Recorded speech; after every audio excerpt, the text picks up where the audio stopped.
만나서 대화를 나누는데 아이도 낯설고 저도 낯선 거죠. 조심스럽고. 근데 1시에 만났으니까 이제 얼마 전에 이제 점심 먹었을 거 아니에요. 그래서 점심 때 무슨 반찬 먹었어? 뭐 이런 거는 뭐 크게 이제 부담 없는 질문이어서 뭐 무슨 반찬 먹었느냐는 질문에도 머뭇거리고, 학교 간 지 이제 이틀 됐는데 학교 선생님이 좋으냐는 질문에도 머뭇거리고, 뭐 남자야 여자야? 남자요. 뭐 이런 뭐 이런 뭐 과자 풀어서 이제 과자 좋아해라고 하는데 뭐 이렇게 이게 뭔가 이렇게 애도 되게 낯선 거죠. 근데 저를 이제 애가 삼촌이라고 부르고 아내를 이모라고 부르는데, 그래서 분위기를 좀 풀어보고자 그냥 편안하게 이야기하면서 소영아, 우리 삼촌 되게 잘생긴 것 같아? 이렇게 물어봤어요. 근데 그 머뭇거리던 아이가 진짜 0.1초도 고민을 안 하고 아니요. 대답을 하니까 고민을 안 하고 아니요. 얘가 외모에 대한 기준이 분명하구나. 그 삼촌 몇 살 같아? 25살이요. 그래서 거기서 위로를 얻고 아멘해서 자, 아이와 만나면서 이제 대화를 한다기보다는 그냥 아이를 그냥 받아들이려고 좀 애를 썼던 것 같아요. 최대한 제가 해야 될 말을 줄이고 제 머릿속에 그렸던 생각들도 좀 지우고 가능한 한 아이의 표정, 아이의 말투, 아이의 억양, 아이의 감정의 흐름, 아이의 태도에 집중하면서 아이를 좀 살펴보면서 이제 이야기를 하는데, 그러다 보니까 이 아이가 어떤 거에 조금 좋아하는 반응을 하는지, 어떤 거에는 살짝 이제 표정이 굳어 있는지, 또 어떤 이야기를 좀 끌고 이야기해 나가면 얘가 조금 더 이야기를 자기가 단답형이 아닌 이야기를 하는, 이런 것들이 이제 조금씩 보이기 시작하는 거예요. 자, 아이를 만나기 전에 제 머릿속에 그렸던 대화의 내용들, 그 아이 만나면 뭐 하려고 뭐 준비했던 것들이 있거든요. 근데 그런 것들은 하나도 못하고 그냥 아이가 좋아하는, 아이가 반응할 수 있는 길들이 새롭게 보이는 거예요. 전혀 제가 준비했던 것들은 하나도 못하고. 근데 그게 훨씬 더 아이한테도 편안하고, 그래서 다음번에 만날 때는 얘가 좋아하고 얘가 잘할 수 있는 것이 뭐 슬라임이어서 슬라임을 저한테 이제 가르쳐 주기로 했어요. 그래서 제가 슬라임을 준비해 가기로 했는데, 어쨌든 아이에게 집중하다 보니까 제가 준비했던 것들이 아닌 아이에게서 나올 수 있는 그 어떤 길들이 새롭게 보이는 거죠. 근데 저는 하나님과의 관계도 이와 비슷하다는 생각을 좀 해봤어요. 많은 경우 우리는 하나님과의 관계에서 우리가 할 말이 너무 많고 하나님을 위해서 해야 될 일들이 너무 많아서, 그래서 내 생각, 내 말, 내 헌신에 점점 더 집중되어 가는 것은 아닐까라는 생각을 좀 해보게 됐어요. 하나님을 위한 일이고 하나님을 사랑하기 위한 일이라면서 결국은 내가 남는 삶, 그게 어쩌면 우리들의 모습은 아닐까라는 생각인 거죠. 하지만 하나님을 그대로 있는 그대로 받아들이는 것, 하나님의 말씀을 세심하게 살펴서 하나님의 마음을 깊이 생각해 보는 것, 그러다 보면 어느 순간 하나님의 마음이 내가 하나님 앞에 뭘 드려야 될지가 아니라 하나님이 뭘 원하시는지 조금씩 보이기 시작하고, 하나님과 동행하는 삶이 무엇인지 조금씩 보이기 시작하지 않겠습니까? 어쩌면 우리의 소리가 너무 소란스러운 건 아니었을까라는 생각을 해봐요. 우리의 소란스러운 소리로 인하여서 하나님을 위한 열심은 있지만 정작 하나님의 소리는 듣지 못하는 것, 그게 어쩌면 우리들의 믿음 생활이 아니었을까라는 생각을 좀 해보게 됩니다. 그래서 우리의 소리를 한번 좀 멈춰보는 것, 하나님의 말씀을 세심하게 살피면서 깊이 묵상해 보는 것, 말씀 안에 담겨진, 말씀을 빨리 읽고 넘어가는 게 아니라 말씀 안에 담겨진 하나님의 마음과 하나님의 존재를 깊이 생각해 보는 것, 하나님께서 우리에게 계시하신 것을 우리가 우리의 경험과 생각으로 거르는 것이 아니라 하나님께서 자신을 계시하신 것 그대로를 받아들이는 것, 이런 모습들이 어쩌면 우리에게 좀 필요하지 않을까라는 생각을 좀 해보게 됩니다. 거기서 우리는 우리가 상상할 수 없었던 새로운 하나님의 길을 발견하게 되는 거죠. 이게 신앙의 삶인 거겠죠. 자, 오늘 본문에 등장하는 인물이 스데반이에요. 스데반은요, 오늘날로 말하면 그냥 평신도 사역자예요. 그러니까 이 자리에 계신 여러분들 같은 사람인 거예요. 똑같은 교회의 성도들, 뭐 목사나 뭐 선교사 같은 어떤 특별한 일을 하는 사람들이 아니라 그냥 예수를 믿는 사람들. 그러니까 여러분들이 스데반이라고 생각하시면 되는 거예요. 그럼 스데반에게 일어난 일은 이 자리에 계신 분들에게 그냥 동일하게 일어날 수 있는 일들인 거죠. 하나님께서 허락하신 일들인 거예요. 성경은요, 스데반을 성령 충만한 사람이라고 소개를 해요. 자, 성령 충만이 무엇입니까? 성령 충만은 우리의 소리를 멈추고 하나님의 계시를 그대로 받아들이는 상태, 이게 성령 충만이죠. 하나님의 마음이 내 안에 가득 채워지는 상태, 우리의 상식과 경험과 생각이 아니라 하나님의 말씀으로 내가 채워져서 하나님의 말씀으로 나의 걸음을 걸어가는 상태, 하나님의 기쁨이 나의 기쁨이 되는 상태, 이게 성령 충만인 거예요. 아주 쉽게 얘기하면 성령 충만은 내 안에 예수로 채워지는 거예요. 내가 예수를 더 사랑하고 싶고, 예수를 따르고 싶고, 예수를 닮고 싶고, 예수로만 설명하고 싶고, 내 인생에 예수가 아닌 다른 것들로는 채우고 싶지 않은 삶을 갈망하는 것, 그렇게 살아가는 것, 이걸 성령 충만이라고 합니다. 이 스데반을 이렇게 성령 충만한 사람이라고 해요. 자, 우리 좀 더 구체적으로 보면요, 8절에서 10절입니다. 스데반이 은혜와 권능이 충만하여 큰 기사와 표적을 민간에 행하니 이른바 자유민들, 즉 구레네인, 알렉산드리아인, 길리기아와 아시아에서 온 사람들의 회당에서 어떤 자들이 일어나 스데반과 더불어 논쟁할세 스데반이 지혜와 성령으로 말함을 그들이 능히 당하지 못하여. 자, 9절에 보면요, 자유민들이라고 나오는데요, 이 자유민들은 어떤 사람들이냐면 유대인들이었다가 예루살렘에서 살다가 로마의 포로로 잡혀, 노예로 잡혀갔던 사람들, 하지만 노예에서 해방된 사람들을 얘기하는 거예요. 그러니까 이 자유민들은 원래 예루살렘의 유대 땅에 거주하던 사람인데 로마의 노예로 잡혀갔다가 어찌어찌해서 해방이 됐고, 그래서 다시 예루살렘으로 귀환한 사람들을 얘기하는 거예요. 그러니까 그 자녀, 그들과 그들의 자녀들, 그러니까 이들은 헬라파 유대인들이죠. 헬라파 유대인. 지난 시간에 히브리파 유대인과 헬라파 유대인 말씀을 드렸는데요, 헬라어를 사용하고 헬라 문화에 익숙한 사람들, 하지만 그들은 꿈에도 그리던 자신들의 고국 예루살렘, 특히 이제 성전과 율법이 있는 그 고국으로 돌아오기를 학수고대하던 사람들이었어요. 그리고 이 돌아온 헬라파 유대인들은요, 히브리파 유대인들과는 좀 달리 자신들만의 회당을 만들었던 것 같아요. 히브리파 유대인들하고는 섞이기가 좀 어려우니까 자기들끼리 헬라어를 사용하는 헬라 문화에 익숙한 사람들이 모여서 회당에서 하나님의 율법을 듣는 거죠. 스데반도 헬라파 유대인이잖아요. 그러니까 자신과 같은 처지에 있는 사람들, 자신과 같은 문화를 공유하는 이 헬라파 유대인들의 회당에서 스데반은 복음을 전한 거예요. 자, 헬라파 유대인들이 이제 스데반의 이야기를 이렇게 듣는데 뭔가 맞는 것 같은데 조금 이상한 거예요. 구약의 율법을 말하는 것 같으면서도 뭔가 좀 달라. 그리고 결국 예수로 결론을 내는 거예요. 그래서 이들은, 스데반과 유대인들은 이제 논쟁을 해요. 예수가 메시아냐? 왜 성전과 율법이 우리에게 있는데 왜 성전과 율법을 예수로 설명하려고 하느냐? 뭐 이런 식의 논쟁이 일어났겠죠.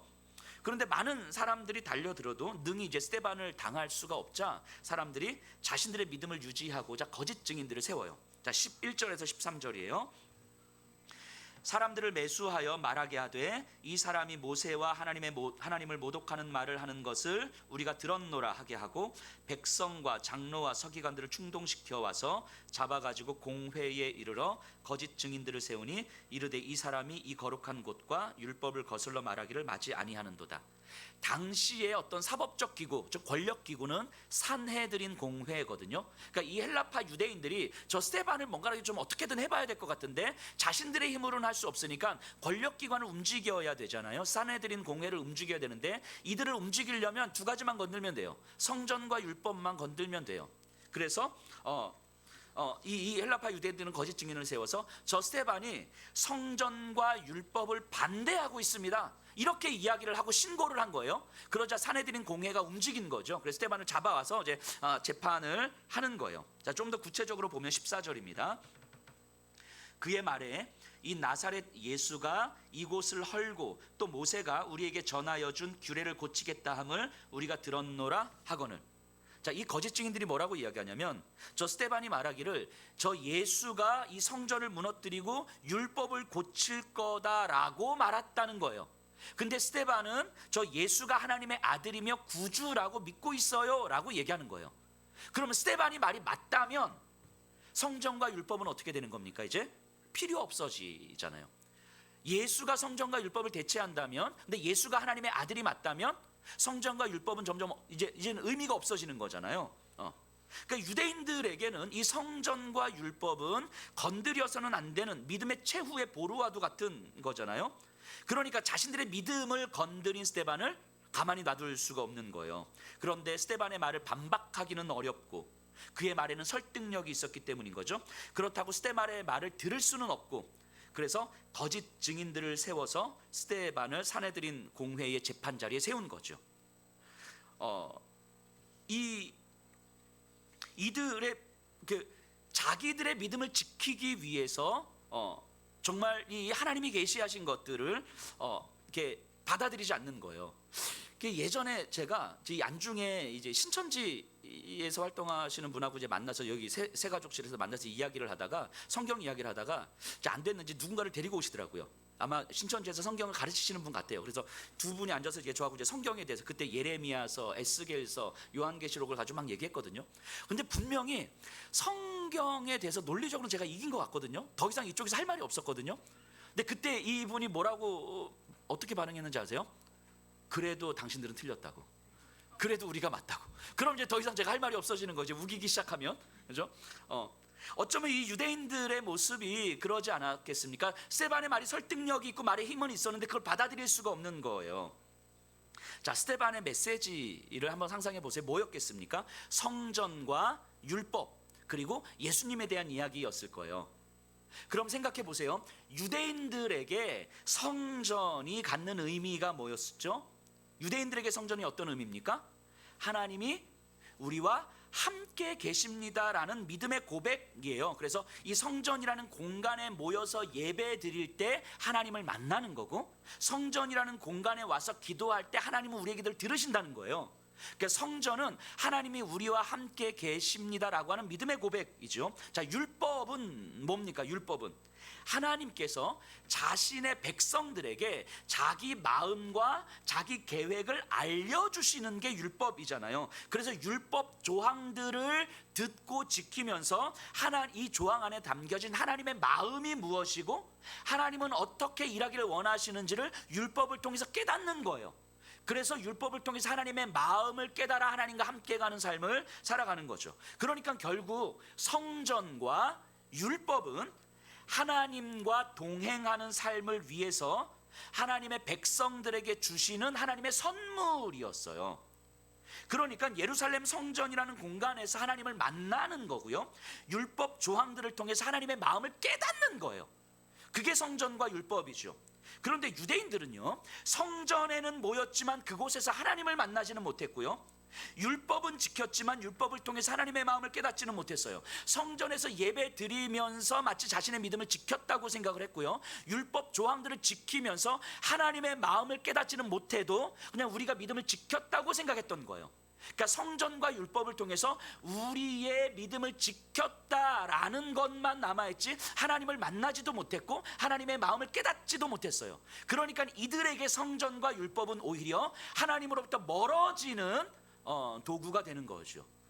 그래서 하나님께서는 당신의 백성들과 영원히 함께 계실 참 성전으로서 예수님을 보내주신 거잖아요. 그를 믿는 자마다 멸망치 않고 영생을 얻게 하시기 위해서, 영원히 하나님의 백성들과 함께 하시기 위해서 예수를 보내주신 거죠. 그래서 예수께서 참 성전이신 거예요. 예수를 믿는 자마다 하나님과 함께 할 수 있고 하나님께서 우리와 함께 계신다는 믿음의 고백을 할 수 있기 때문에 예수께서 참 성전인 거죠. 마찬가지로 하나님의 마음을 온전히 깨닫도록 하기 위해서 예수님은 몸소 살아내셨고 가르치셨고 그리고 십자가에서 죽으셨잖아요. 모든 율법을요, 율법에 담겨진 하나님의 마음, 하나님의 계획을 예수님은 자신의 삶과 죽음을 통해서 다 보여주셨어요. 그러니까 예수님은 율법을 성취하신 거죠. 이것이 스데반의 메시지였어요. 그러니까 성전과 율법은 예수에게서 성취되었다. 공간으로서의 성전과 조항으로서의 율법은 더 이상 우리를 구원하지 못한다. 오직 예수 이름으로만 우리는 구원을 받을 수 있다. 이 이야기가 스데반의 메시지였어요. 그렇다면 스데반은 질문을 던지는 거죠. 그렇다면 이 믿음의 본질이 무엇인가? 성전과 율법인가? 아니면 예수님인가? 질문 던지고 있는 거예요. 무엇이 성전 예배가 하나님과 동행하는 삶인가? 아니면 예수를 따르는 것이 하나님과 동행하는 삶인가? 이 질문을 던지고 있는 거예요. 근데 이 이야기를 듣고 이 질문을 받았을 때 유대인들은 스데반의 메시지에 반박할 말이 없는 거죠. 뭔가 설득력이 있고 힘이 있는 거예요. 그런데도 자신들의 믿음을 지키려고 하잖아요. 그래서 교묘하게 그 메시지를 왜곡시켜요. 그래서 이렇게 고소하잖아요. 저 스데반이 성전도 의미 없고 율법도 의미 없다고 했어요. 이렇게 고소한 거예요. 자, 어쩌면 이 말이 맞죠. 스데반이 한 말이 맞잖아요. 근데 딱 요 단락만 딱 끊어내가지고 성전도 의미 없고 율법도 의미 없다고 말하니까 뭐야 저놈이 뭐 이렇게 이제 재판이 벌어지는 거죠. 자, 유대인들의 모습이 보이십니까? 자신들의 믿음을 지키기 위해서 하나님의 계시조차도 무시해버리는 저들의 모습 보이시나요? 이것을 종교 중독이라고 이야기해요. 종교 중독. 내가 믿음이라고 믿고 있는 것이 기준이 되는 거예요. 그래서 어느 순간 내 믿음을 지키기 위해서 성경도 왜곡하면서 자기 믿음을 정당화시키는 거예요. 자기 경험과 자기 생각에 의해서 형성된 내 믿음을 정당화시키는 거죠. 그래서 이들 종교의 중심인 성전을 떠나서는 어떤 믿음도 설명할 수 없는 거예요. 마치 오늘날에 우리가 교회를 세우고 교회를 성장시키고 교회를 안전하게 만들고 교회를 건축하고 교회를 뭐 이렇게 좀 화려하게 만드는 것을 떠나서 이 교회를 세우는 열심을 떠나서 내 믿음을 설명할 말이 없을 때, 교회를 떠나서 내 가정과 내 일상과 내 인생을 통해서 교회를 떠나서는 내 믿음을 설명할 수 없을 때, 그런 상태를 종교 중독이라고 합니다. 종교 중독의 상태에서는요, 교회는 예수를 따르는 공동체가 아니라 조직적 힘이 되어버려요. 그러니까 조직적 힘을 키우기 위해서, 조직적 힘을 더 안정적으로 만들기 위해서 많은 시간, 많은 에너지, 많은 돈을 사용하는 거죠. 그게 교회를 지키는 것이고 하나님을 믿는 믿음인 것처럼 착각하게 되는 거예요. 지금 유대인들이 딱 그 종교 중독의 모습 아닙니까? 이들은 진지한 거예요. 너무 진지하게 믿음이라고 믿고 있는 거죠. 사실은 종교 중독의 상태에서는요, 하나님을 믿는 내가 중심이죠. 하나님을 믿는 내가, 내 믿음이 중요한 거. 내 믿음. 하나님이 진짜 무엇이라고 말씀하셨는지가 중요한 게 아니라 하나님이 이렇게 말씀하셨다고 믿는 내 믿음이 중요한 거예요. 이해가 되시나요? 종교 중독 상태에서는요, 내 믿음이 중심이지 하나님의 계시가 중심이 되지 않아요. 하나님이 무엇을 말씀하셨는지, 하나님이, 예수님이 중심이 아니라 예수님이 이런 분이라고 믿고 있는 내 믿음이 중심이 되는 거예요. 그렇게 내 믿음이 형성이 되어버리면, 정당하게 형성이 되어버리면 그 다음부터는 내 믿음을 지키는 게 내 믿음이라고 생각하는 거예요. 내 믿음을 지키려다 보니까 실제로 성경을 왜곡하기도 하고 진짜 성경이 무엇을 이야기하는지를 안 들으려고 하는 거죠. 신천지 사람들처럼 분명히 성경을 통해서 이야기했음에도 불구하고 자신의 믿음을 지키기 위해서 안 듣는 거예요. 설교 서두에 말씀드렸던 것처럼 아이 자체에게 집중을 하는 것이 아니라 아이를 위해서 내가 해주고 싶은 것, 내가 해주고 싶은 일들의 말들에 집중하면 나는 아이를 사랑하고 아이를 위해서 열심을 내고 아이를 위해서 헌신하고 왔지만 정작 아이가 무엇을 좋아하는지조차는 모른 채 돌아오는 것처럼 종교 중독은 이런 거지요. 그런데 이게 성령 충만은요, 스데반으로 하여금 예수로 스데반을 채우게 합니다. 자기 자신, 내 믿음으로 채워가는 것이 아니라 예수로 채우는 거예요. 예수로 채워진 스데반에게는요, 자기 자신으로 채워진 유대인들의 왜곡된 믿음이 보이기 시작하는 거예요. 하나님의 임재를 상실한 성전, 하나님의 마음을 상실한 율법, 그러나 여전히 성전과 율법에 매달리고 있는 저들의 실체가 보이는 거죠. 성령 충만이 없으면요, 저들의 영적 실체가 보이지 않습니다. 왜요? 나도 똑같으니까. 성령 충만이 없으면 여전히 나도 내 믿음이 기준이 되고 내가 채워져 있는 삶이니까 자신으로 채워진 저 믿음을 볼 수가 없는 거예요. 그러니까 우리끼리 이것이 믿음인 것처럼 할렐루야 아멘 하면서 그냥 기뻐하는 거예요. 근데 성령이 충만해서 예수로 채워지면 자신으로 채워진 그 믿음의 실체가 보이는 거예요. 그래서 스데반은요, 자신에게 보이는 저들의 매곡된 믿음의 실체를 낱낱이 파헤쳐 드러내고 있는 거죠. 그들의 영혼 깊은 곳을 찌르고요, 그들의 영혼 깊은 곳에 예수가 아닌 자기 자신이 들어있다는 사실을 들추어내는 거죠. 자, 그 결과가 어땠을까요? 스데반이 그렇게 확 찔러서 들추어냈을 때 그 결과가 어땠을까요? 스데반은 재판받고 돌에 맞아 죽었어요.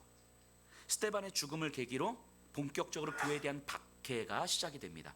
그래서 좀 우리 나중에 살펴보겠지만 예루살렘 교회가 박살이 나요. 다 뿔뿔이 흩어져서 몇몇을 제외하고 다 도망치게 됩니다. 이게 성령 충만했던 스데반이 초래한 결과였어요. 여러분 생각해 보세요. 스데반처럼 성령 충만한 사람이 하나님의 말씀으로 정확하게 죄의 본질을 꿰뚫었어요. 그러면 사람들이 회개하고 돌아와야 되는 거 아닙니까? 물론 회개도 있었겠죠, 당연히. 그런데 더 많은 사람들은 화가 났고 교회는 핍박을 받게 됩니다. 이게 신기하죠. 하나님의 말씀으로 죄의 본질을 꿰뚫었는데 오히려 교회는 더 어려워졌고 사람들은 더 분노했어요. 저는 이런 생각을 좀 해보게 됩니다. 이 말씀을 전할 때, 설교자로서 말씀을 전할 때 사람들 안에 감추인 것들을 들추어내거나 나도 모르는 내 안에 있는 그 죄를 찌르면 생각보다 말씀의 열매가 그렇게 많이 맺혀지지는 않는 것 같아요. 생각보다 이거 확 찌르면 이게 내가 확 회개하고 주여 저를 용서해 뭐 이럴 것 같은데 사실은 이게 저를 보면 인상 쓰기도 뭐 우리 여기 계신 분들은 안 그러시는데 우리 안에 말씀을 받을 수 있는 성령이 없으면 강한 반작용이 일어나죠. 성령으로 말씀을 받으면 회개로 이어지지만 그렇지 않으면 성령으로 말씀을 받지 않으면 분노로 이어지는 거죠. 이게 지금 이 장면의 모습 아니겠습니까? 그래서 어쩌면 많은 설교자들이 반작용이 생기지 않는 방식으로 말씀을 전하게 되고, 그래서 그 안에 감추인 것들을 들추어내고 그 깊은 죄의 본질을 꿰뚫어서 찌르는 방식이 아닌 그 점점 말씀의 찔림도 없어지게 되는 거 아닐까요? 그래서 좀 내가 그렇게 찔림을 받지 않으면서도 충분히 말씀을 들을 수 있는 방식의 메시지들이 점점 더 난무하고 있는 것은 아닌가 하는 생각을 해봅니다. 혹시 여러분들은, 이 자리에 계신 분들은 어떤 말씀을 기대하고 계십니까? 솜사탕 같은 그런 설교를 기대합니까? 그냥 내 안에서 강한 반작용이 생기지 않을 정도의 그 말씀, 나를 찌르긴 하지만 내가 그냥 받아들일 수 있을 정도의 말씀, 이 정도까지는 건드리지 않아도 될 것 같은 그런 말씀, 그냥 내가 듣기 편하고 듣기 좋고 감동받고 지금 이 자리에서 당장 나에게 필요한 그 말씀들을 기대하고 있습니까? 그렇게 내 영혼 깊은 곳을 찌를 수도 없는 그런 말씀을 혹시 기대하고 있습니까?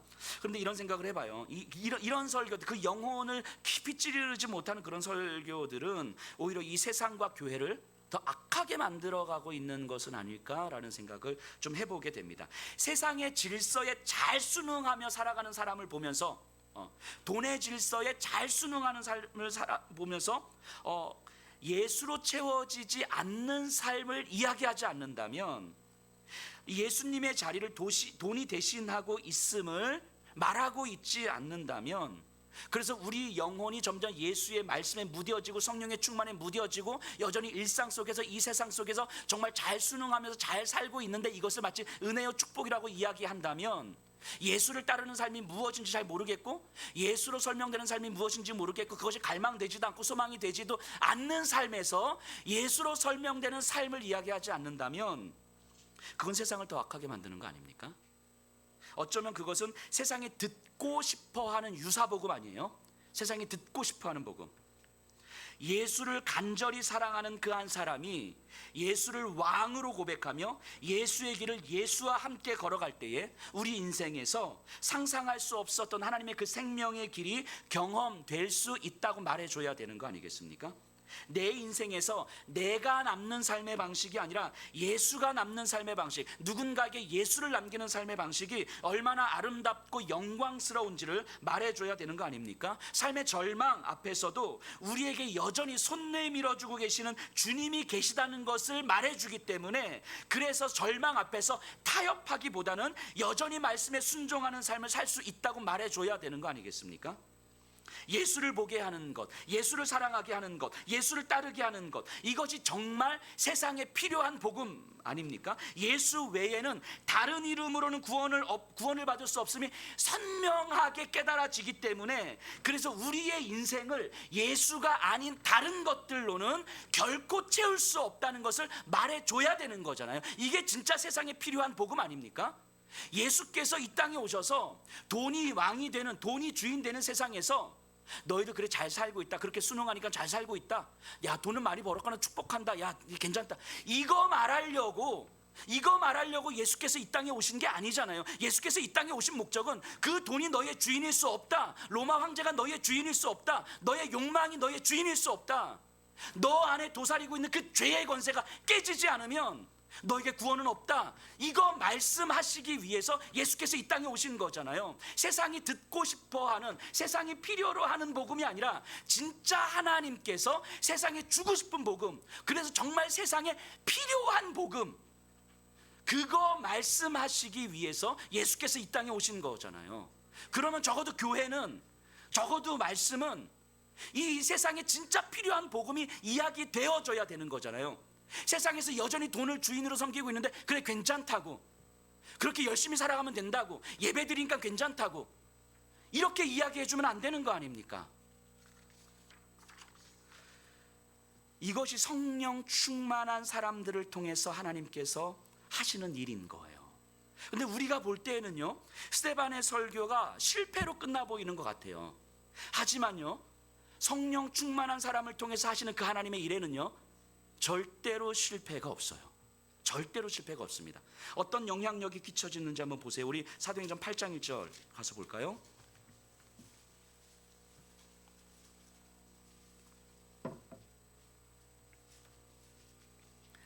사울은 그가 죽임당함을 마땅히 여기더라. 사울, 우리가 그 바울 사도 바울 할 때 그 바울이에요. 사울이 바울이 된 게 아니고, 사울은 히브리식 이름이 사울이고 헬라식 이름이 바울인 거예요. 바뀐 게 아니고. 자, 이 사울은요, 스데반의 설교를 들었어요. 그 듣고 나니까 저 스데반은 죽어 마땅하다고 여겼어요. 사울 안에는 성령이 없었기 때문에 말씀에 찔림은 받았지만 분노로 반응하죠. 그런데 분명한 건요, 확신하건대 이 스데반의 설교를 들었을 때에 사울의 영혼은 이미 흔들렸어요. 분명합니다. 사울이 느끼지도 못한 사이에 예리한 칼처럼 사도 바울이 느끼지도 못한 사이에 그 영혼을 꿰뚫고 들어갔을 거예요.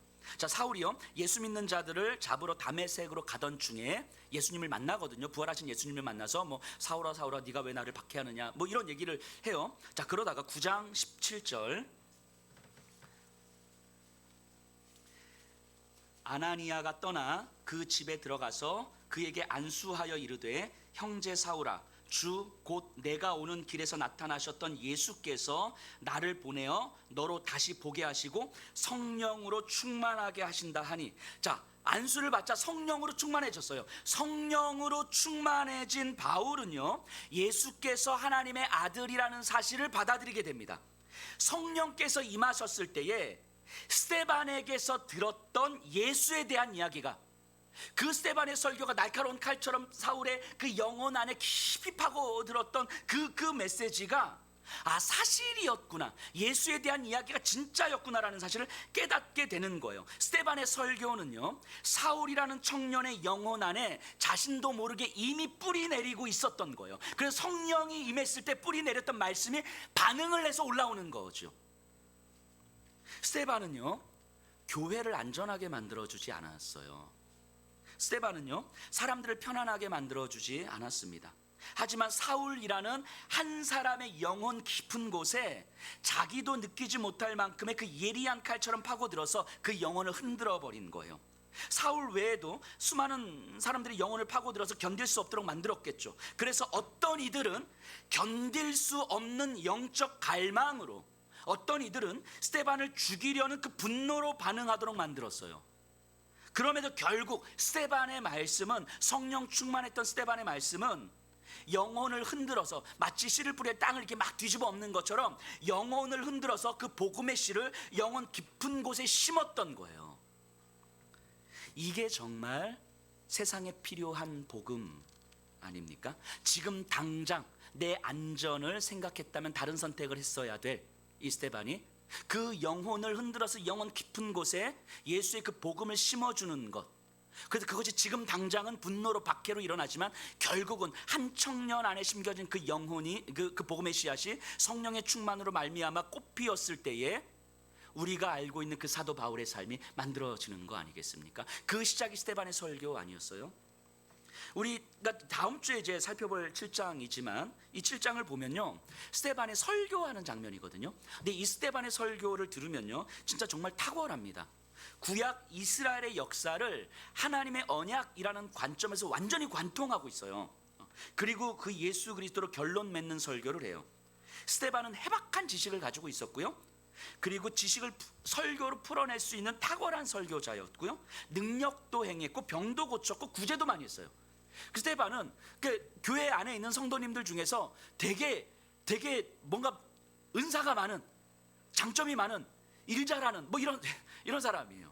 일 잘하는 사람은, 능력이 많은 사람은 일을 많이 하게 되잖아요. 스데반, 그럼 생각해보면 스데반은요, 당시 예루살렘 교회에서 해야 될 일들이 너무 많지 않았을까요? 이 스데반이 할 수 있는 일들이 너무 많았을 거잖아요.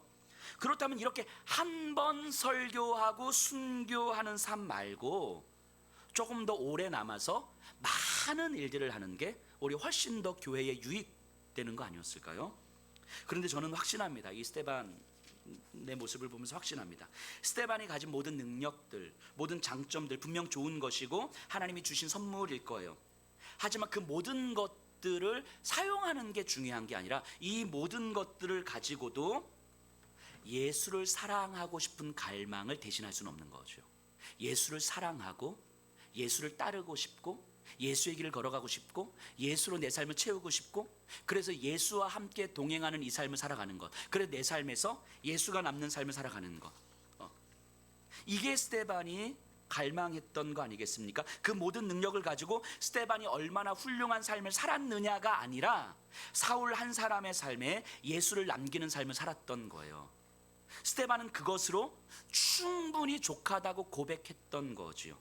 이게 성령 충만인 거죠. 내 삶을 통해서 내가 얼마나 훌륭한 사람이었는가가 아니라 내 삶을 통해서 어떻게 예수가 남았는가, 내 삶을 통해서 누군가가 예수가 심겨졌는가, 이것으로 충분한 거죠. 이게 성령 충만이에요. 예수로 가득한 삶인 거죠. 제가 지금은 이제 목사를 하고 있는데 제가 그렇게 많이 살진 않았어요. 근데 그럼에도 이제 제가 돌아온 삶을 돌아보면 그래도 참 좀 다채롭다는 생각을 해요. 우리나라는 정치가 되게 예민하잖아요. 근데 제 정치적으로는요, 제가 태극기 부대 정도는 아닌데 그럼에도 매우 보수적인 입장에서도 이렇게 한동안 살아봤고요. 또 매우 극좌 진보적인 입장에서도 있어봤어요. 제가 이제 한쪽면 운동권 출신이잖아요. 그러니까 굉장히 보수적인 입장에서도 있어봤고, 되게 학생운동하면서 되게 극좌 진보적인 입장에서도 있어봤고요.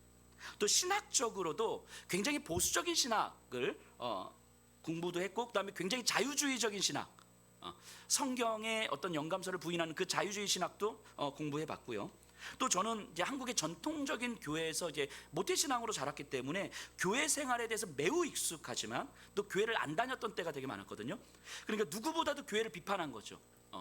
이 대한민국에 예수의 교회는 없어, 뭐 이런, 대한민국의 교회는 다 썩었어, 뭐 이런, 누구보다도 교회를 비판하기도 했고요. 그리고 뭐 술, 담배, 나이트, 한국관, 뭐 이런 이런 일상에서 살아가기도 했고, 때로는 어떤 육체적 욕망을 절제하는 어떤 금욕적 삶을 살아보기도 했고요. 그러니까 제가 선택한 삶이라기보다는 그냥 어찌 하다 보니까 이런 인생의 여정을 걸어온 거예요.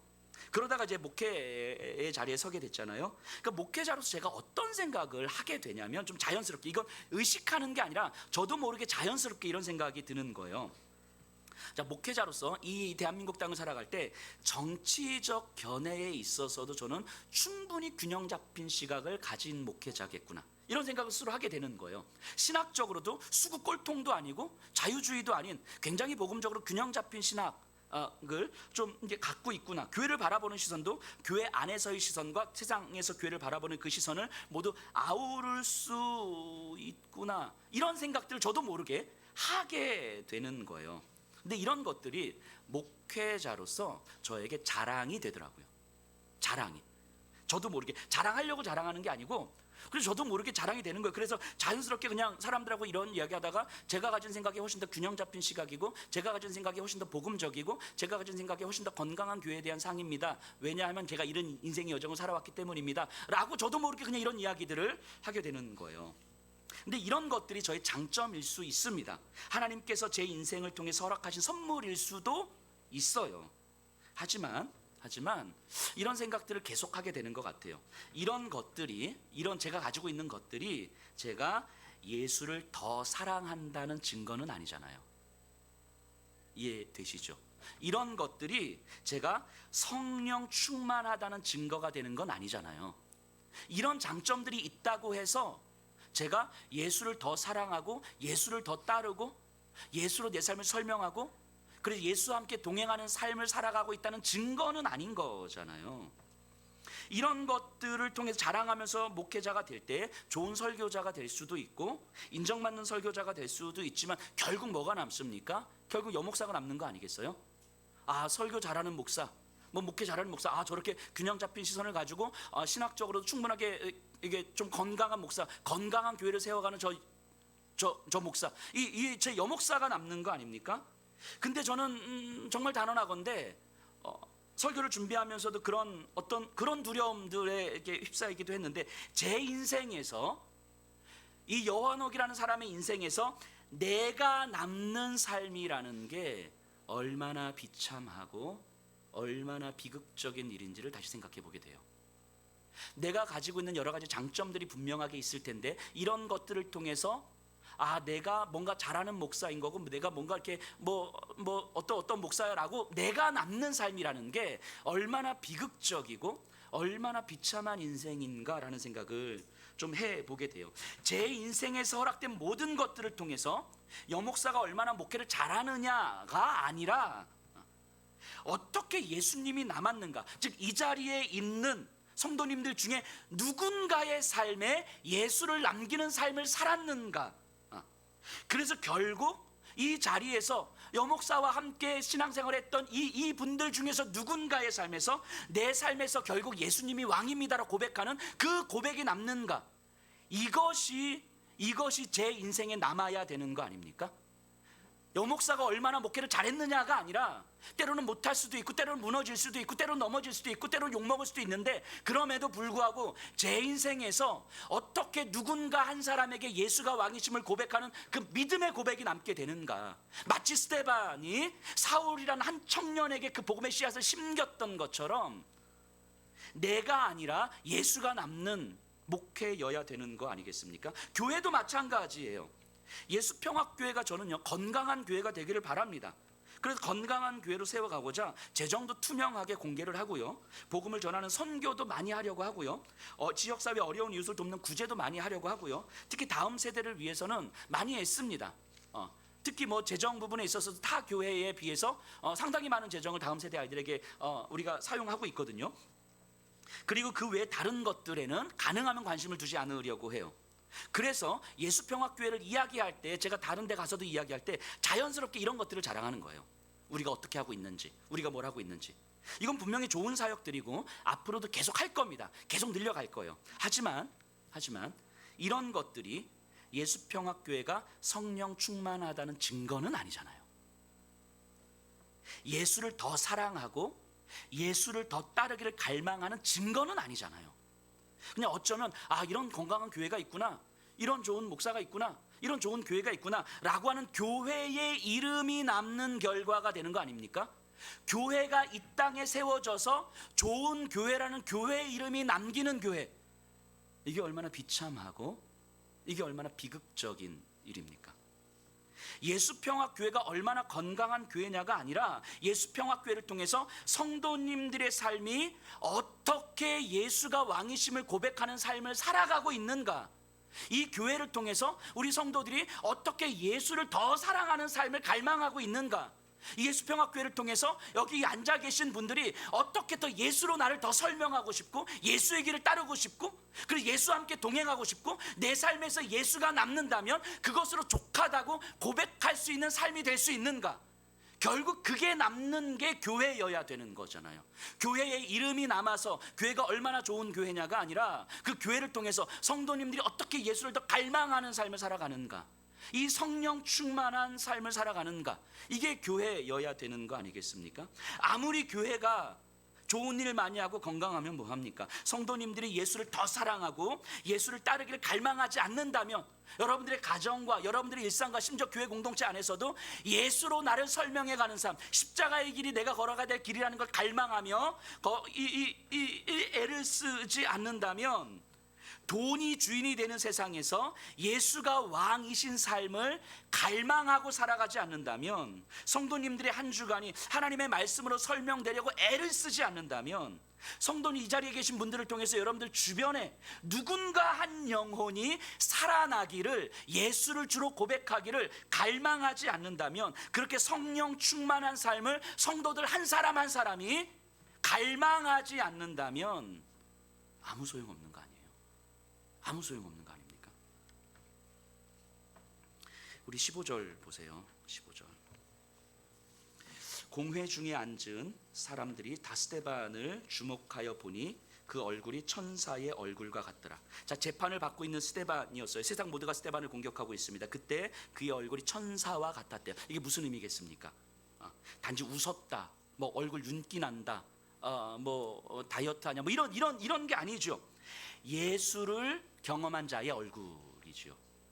진리를 아는 자의 얼굴이죠. 내 인생을 통해 예수가 남을 수 있다면 그것으로 족하다는 걸 아는 얼굴이죠. 세상의 공격이 그 안에 있는, 내 안에 있는 하나님의 사랑은 건드릴 수 없다는 믿음을 가진 자의 얼굴이죠. 이게 천사의 얼굴이죠. 이렇게 성령이 충만한 사람을 하나님이 사용하지 않으실 리가 없어요. 여러분들이 물통에 물을 다 채웠다고 생각해 보세요. 그 물 버릴 겁니까? 그 물 사용하실 거잖아요. 마찬가지로 여러분들에게 성령이 채워지면 누가 사용하시겠습니까? 당연히 하나님이 사용하시는 거예요. 당연히. 이거 그러진 않으시겠지만 간혹 이런 분들이 계셔요. 성령 충만하면 마치 신학교 가야 되고 선교해야 되고 목회해야 되는 것처럼. 그럴 수도 있지만 그렇지 않은 경우가 더 많아요. 우리에게 허락된 지금 삶의 현장에서 우리에게 만나게 해주신 이 사람들에게 우리를 통해서 예수가 드러나기를 원하시는 거예요. 성령 충만한 사람들을 통해서. 우리가 요즘 다음 세대 아이들 걱정 많이 하잖아요. 교회가 무너져 간다고 걱정하잖아요. 세상이 점점 더 악해져 간다고 걱정하잖아요. 세상이 악해져서 다음 세대가 교회에 안 나오는 게 문제가 아니죠. 다음 세대를 살려달라고 부르짖는 성령에 사로잡힌 자들이 없는 게 문제 아닙니까? 다음 세대에게 예수를 사랑하고 예수를 따르는 삶을 보여줄 성령 충만한 사람이 없는 게 문제 아닙니까? 교회에서 사람들이 떠나서 교회가 줄어드는 게 문제가 아니라 교회 안에서도 성령 충만하여 예수가 남는 삶을 갈망하는 사람들이 없는 게 문제 아닙니까? 저와 여러분들이 다음 세대에게 정말 예수를 남길 수 있다면, 내 이름이 남지 않더라도, 우리의 삶이 비록 힘겨울지라도 우리의 다음 세대에게 또 누군가에게 예수의 이름을 남길 수 있다면, 예수를 심어줄 수 있다면 그것만큼 영광스럽고 아름다운 삶, 그런 교회가 정말 있겠습니까? 여러분들 이 말씀을, 스데반의 모습을 보면서 정말 깊이 하나님 앞에 정말 탄식할 수 있었으면 좋겠습니다. 저는 이 말씀을 묵상하면서 하나님, 왜 나는 스데반처럼 이 성령 충만하지 않습니까? 여러분들 이런 탄식 해보신 적 있으십니까? 성령에 사로잡혀 예수로 채워지는 인생이 되고 싶어서 가슴 치면서 절규해 본 적이 있으십니까? 비록 내 삶이 내세울 건 없지만 내 영혼을 구원하신 예수의 은혜가 나에게 전부였으면 좋겠다고, 내 인생에 예수가 아닌 다른 것들로는 결코 채울 수 없을 것 같다고, 이렇게 고백하며 가슴 쳤던 적이 있습니까? 그런데 우리의 삶은, 우리도 예수를 바라보고 싶잖아요. 우리도 예수만 바라보고 가고 싶잖아요.